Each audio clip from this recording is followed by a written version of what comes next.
নমস্কার বন্ধুরা, আমি ভুবন এবং আজকে আমি তোমাদের একটা জিনিস নিয়ে ভালো করে বলতে চাই, যেটা হচ্ছে গত 8 তারিখে ডব্লিউবিপিআরবি বোর্ড যে কোর্টে উকিল পাঠানোর কথা ছিল, ওনারা নাকি ভুলে গেছেন।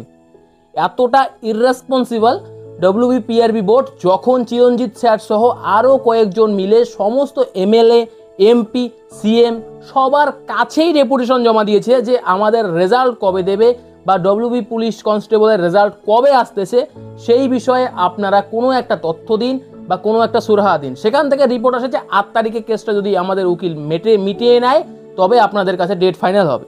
এবং সেই 8 তারিখ আসার পরে শুনি আমরা কি পিআরবি বোর্ড নিজেই ভুলে গেল যে রেজাল্ট দেওয়ার জন্য যে কোর্টে কেসটা লড়তে হবে সেই কোর্টের কেসের জন্য উকিল পাঠাতে ভুলে গেছে। ভাবুন একবার, মানে সরকার বা পিআরবি বোর্ড কতটা ইররেসপন্সিবল আমাদের নিয়ে। আমি সরকারকে বলছি, আপনারা নতুন এসেছেন, আমরা জানি আপনি ভালো কাজ করবেন, আপনি অনেক স্কিম লঞ্চ করবেন, কিন্তু আমাদের কাছে স্কিম নয়, আমাদের কাছে শুধু একটাই কথা, যে রেজাল্টগুলো পেন্ডিং আছে WBSSC group CD, WBSSC teachers যারা আছে তাদেরকে আপনারা অতি সত্বর জয়েন করান, ঠিকঠাক করে আপনাদের বোর্ড গঠন করুন। কি গঠন করুন আমাদের দেখার নেই, আমাদের কথা হচ্ছে একটা পরিবারকে বাঁচানোর দায়ের জন্য একটা চাকরি দরকার। তার জন্য ওয়েস্ট বেঙ্গল পুলিশ কনস্টেবলের রেজাল্ট কবে দেবেন, কি করবেন কি না করবেন এসব নিয়ে মিটিং করুন, আমাদের প্রেস মিটিংয়ে বলে দিন। আমরা শান্তি, কোনো আপনাদের বিরুদ্ধে আমরা কোনো কথা বলতে চাই না, কিন্তু আপনারা এইসব কাজ করলে কে চুপ থাকবে? একটা কথা বলুন।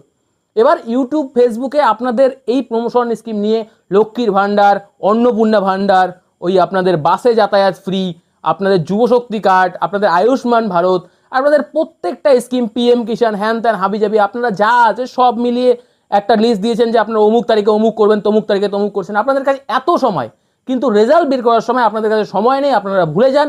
আমি জানি না কেন আপনাদের এটা কোন ইচ্ছেতে ভুলে যান। এই নিয়ে আমি এটা 3 নম্বর ভিডিও করছি, যেখানে আমি সরকারকে বলছি বারবার যে আপনারা এই কাজটা করুন।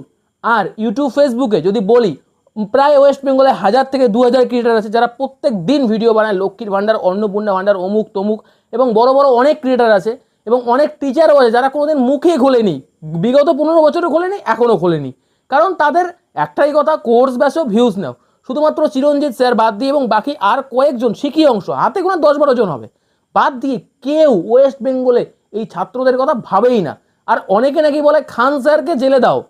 সেখানে আমরা দেখি বাংলার অনেক ছাত্র, অনেক বড় বড় লোক, মহান মহান দার্শনিক সেখানে এসে বলছেন খান স্যার দেশদ্রোহী, অমুক তমুক। মানে যে ছাত্রর বিষয়ে কথা বলবে সেই দেশদ্রোহী হয়ে যাবে আপনাদের কাছে। কিন্তু আপনাদের নিজের যে সমস্যা, আমাদের যে সমস্যা, সেগুলো সমস্যার বিষয়ে আপনাদের কোনো মাথা ব্যথাই নেই। তো এটাই না ওয়েস্ট বেঙ্গলের পরিস্থিতি? শুধু ভাতা দেওয়ার জন্য সরকার এনেছি মনে হয়।